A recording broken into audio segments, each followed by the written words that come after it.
So, 10th canto specifically deals about Krishna. As we spoke earlier, that God, He does three functions of creation of the universe, sustenance, and then destruction. But I also said that beyond God there is somebody who is called Bhagavan. So that Bhagavan is Krishna, and Krishna directly does not participate in these three functions. He has three people. He himself becomes Vishnu and then he manifests as Brahma and Shiva and does these things. So he is Bhagavan, he has this power. He remains as Krishna and he also manifests his forms like this simultaneously. So it's not that when Krishna is not there, then Vishnu, Brahma, Shiva, they are not there. They are also there, but they are manifestation of him only. So just like you are at your home and then you have your office. So home you are in one mood and office you are in another mood. But you cannot make two forms of yourself, that one can stay at home also and one can go to the office. But Krishna can do that. So the Vishnu is his official form and Krishna is his home form. So therefore Krishna, he stays cool with playing flute, not worrying much about it. He is enjoying basically. And Vishnu is looking after the material affairs. So Vishnu is that which has four hands and has some weapons with him. And does, because you have to also maintain discipline, you need some weapons for that. Not everybody just listens if you tell. It's punishment, right? Carrot and stick both go together. So he has four hands, two hands to bless, two hands to punish. So in two hands he has things to bless. One is conch and lotus, they are for blessing. And in other two he has this disc and club. So you know club? Club is to beat somebody. Club him down. So one is that you catch the guy and smash him like this, that is the club. Another is the fellow is a little far away, you throw the chakra. So he's got two types of weapons and two things to bless. So that's the job of Vishnu. And Krishna has only flute because he only gives love. Flute signifies love. From the flute comes love song. He is not interested in anything else. Although in his stories you will see that he is also killing and all that. That is the Vishnu feature of Krishna. But pure Krishna is only playing flute. That's his speciality. No other god plays flute except Krishna. So Krishna is the original, the most original form of God. And then all other forms of God, whether it is Rama or Nrsimhadev or Vamana, Kurma, many forms, they're all forms of Krishna manifest like that. And therefore there is nobody superior to Krishna. And he said this in Bhagavad Gita, if you remember. He says, Matta parataram nanyad kinchid asti dhananjaya. Krishna is told to Arjuna that there is nothing above me. But the beauty is that although there is nothing above him, he plays like an ordinary person, and there you may see people above him. He has his father, he has his mother punishing him, all these types of things. But still he is the supreme. This is all out of love. He has this fun with loving relationship. So Krishna is the most original form of God. Swayam Bhagavan. And then there are other forms. And then impersonal is also there. When we say God has no form, that is also one of his aspects. That is called Brahman. So many religions, many spiritual societies, they have this idea that God is formless. So we also accept that. But that's not the highest. The only problem is that they think that he has no form, he is only formless. And we say he has both. So we don't have problem with the formless also. Because formless is an aspect of Krishna. Everything is there in Krishna. And he showed it to Arjuna in 11th chapter of Bhagavad Gita. He showed. He gave the proof.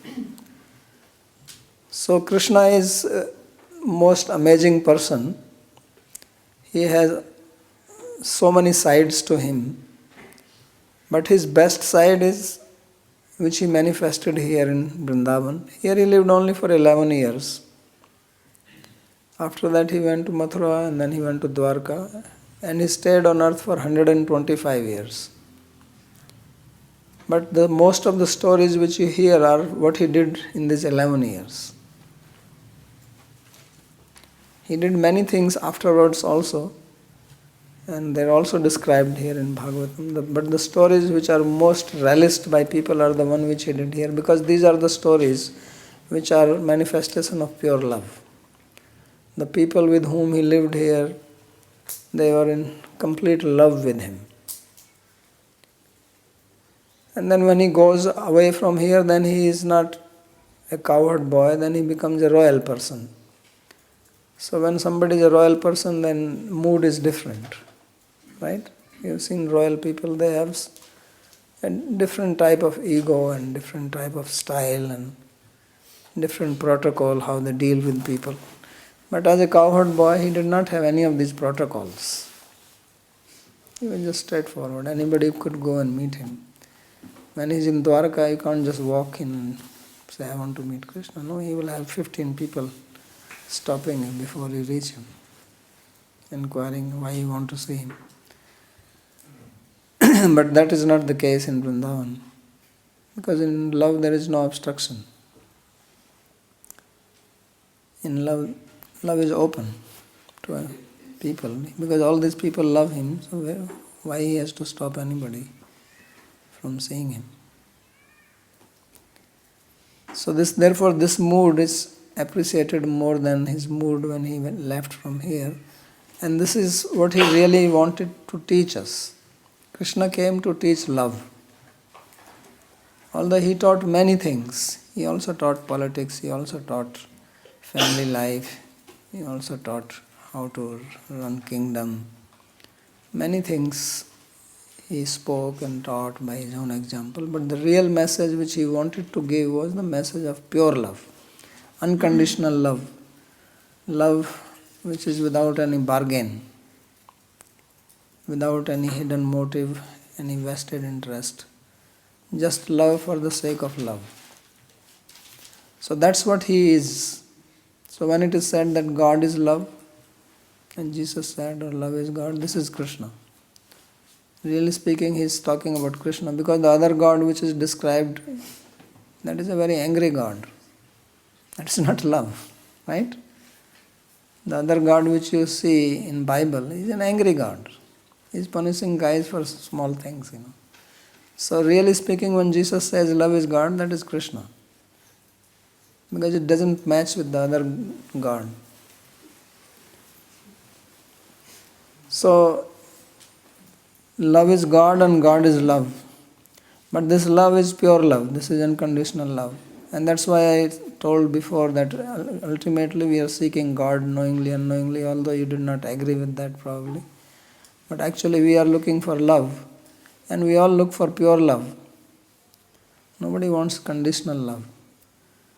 But simultaneously we are scared of love, because love is such a thing that you have to make yourself completely open, which we are very much scared. That is because of attachment.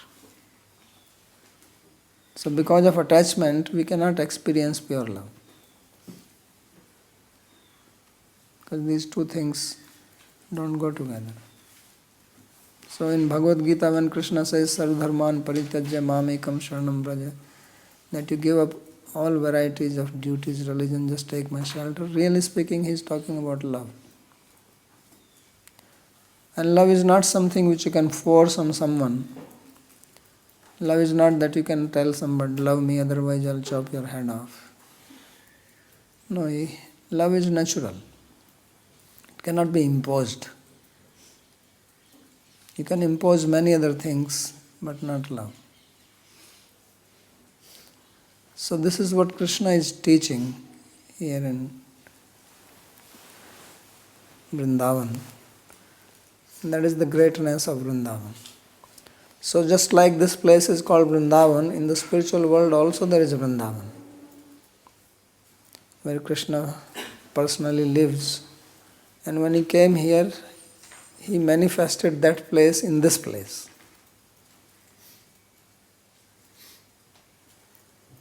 So therefore this place is also worshipable because of his manifestation here. And ultimately in this place you can realize that place. This is some transrational thing. It is difficult to understand, but it is true. Because truth is not rational always. Truth is not to be rationalized but understood. Because if it is truth, then you have to just understand it, accept it. You cannot challenge it. If you can challenge and prove it is wrong, it is not truth.